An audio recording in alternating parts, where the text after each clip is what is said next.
But you said it last week and week before, is that Colorado has sort of inherited this sort of very rare role, which is this is a team that a lot of black fans and black Americans really can get behind.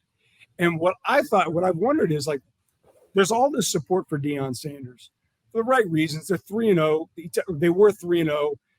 He's just a total, lightning rod. I totally get that part. The part that I don't understand, that I want you to shed some light on, and I mean this sincerely, is we've seen other programs be coached by black head coaches. Now, it's not as much as they should. I mean, in terms of the statistics and like the minority candidate, the minority candidates being hired or considered for some of these Power 5 jobs is embarrassingly low. But we've seen guys get these jobs sometimes, and I have not seen a fraction of the amount of the support for those guys. Marcus Freeman at Notre Dame, Charlie Strong when he was at Texas, Charlie Strong when he was at Louisville. There's others, Carl Durrell when he was at UCLA. It doesn't even compare. Tell me why. They're not Deion. I mean, this is elementary. I mean, Deion comes in. Well, then I'm in elementary school. So if it's third grade, then tell me, it's just some common white guy. Why is Deion getting? Because it's Deion. Deion is from his pro career. Deion brings a lot of attention in itself. All the rapper. I mean, he has a lot of connections that come outside of the game. I mean, first of all, there was a lot of support. Has been a lot of support, in the black community for all those coaches. And when they got head coaching jobs, there was a lot of support for Charlie Strong and the potential he could made if he wanted Texas. There was a lot of support for the first coach at Notre Dame, and the potential he could have made when he came from Stanford. I mean, there's we all love what the coach did at Stanford. The previous coach did at Stanford. David Shaw. And so I think it's a misnomer to say that there wasn't support. Well, I think Clarence, but they just don't. No, let me finish. You asked me. Okay, go ahead. Let me answer the question. But I think it's a misnomer to say there wasn't support. But you cannot. The viral sensation of today with social media, the way that Deion and his son have marketed that team with everything being video, it's just a different thing. It just hit different. You go back to Jackson State, they were doing the videos there, and there was a lot of people jumping on Jackson State bandwagon who would never, black fans who jumped on Jackson State. You had a lot of rappers going to Jackson State who had never been to HBCU games and done that sort of thing. Snoop Dogg was at Jackson State last year, and so they just carried that cachet. You had a bigger program. You had all the people that were questioning him, and I think as part of it is the people that question him. There were, in which when he talked about after the TCU game about people, everybody has used the transfer portal. Texas State has second most transfers. Everybody's done that, but it was like a black eye for the Colorado to do it. So there are a lot of things that go behind that, and people support when especially in the community when they see this push against him, then that only makes people want to support him even more because you're defying the establishment. Okay, so I have three different thoughts on that. One, respectfully, and I know social media is different, but I have not seen a fraction the amount of support on social media for other black head coaches compared to Deion. It doesn't even compare.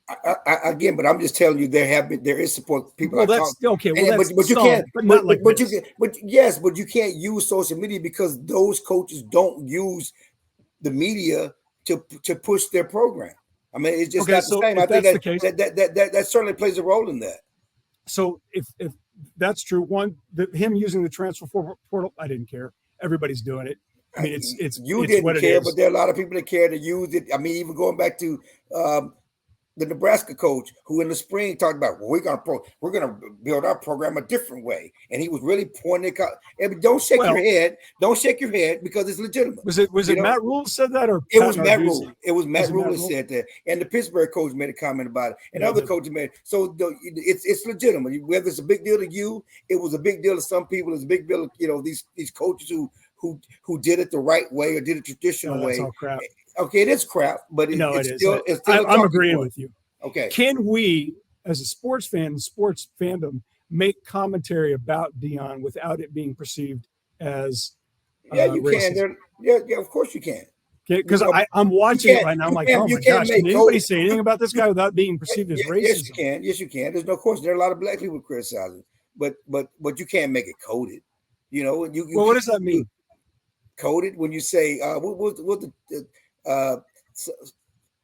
lady tweeted something about Deion, saved us.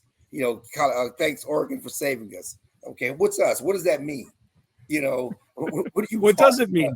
Yes, exactly. What does it mean? No, I'm being literal. I'm like, I don't know what it means. Come on, stop it. Anyway, what does that mean? What do you say saving us? Saving us from what? What are you being saved from? But there's a lot of coded stuff. I mean, just like after the first game, you got from Utah was a Utah broadcaster was calling Jackson State a JUCO. When he played daddy ball. I mean, like, it just there was a lot of disrespect, and it's ignorance. It's rooted in time. Well, I didn't know. Well, you didn't know because of white supremacy. You didn't know because you don't care about that stuff, and it doesn't come across your timeline or whatever else. So that's what we're talking about. So I think you've got to get to a place. So some of the stuff is coded. Some of the criticism is coded, and there's some of the criticism is legitimate. I mean, there's no question about that. And again, I have no problem with trash talking, and the Oregon coach did what he was supposed to do. But don't tell me Oregon with their 55 million uniform combinations lighted up. It's not about clicks. I love that. It's not about clicks. Okay, yes, that's how you became, because you were not traditional power. I never heard of Oregon in the 70s, 80s, or 90s. Okay, Phil Knight made Oregon. You came from nowhere because you were cool with the kids because of their uniforms. It's the same thing. It's the same family. Oh, I don't really bother with it. My issue is this: if I want to be about clicks, that's BS. No, totally, and that's just garbage talk, and it's one and that's person fine, saying but, and then you do it in front of the cameras. And I tell you, the thing to go viral, you know what you're doing. Well, and that's fine. That's harmless. It is harmless, but what I'm saying is, what you're trying to say, we're not like them when you're doing the same thing. No, it's the same thing. It's hypocrisy. Absolutely, and that's the part that when I looked at what Deion could do at Jackson State. Just hear me out. I know, but you're wrong. But anyway,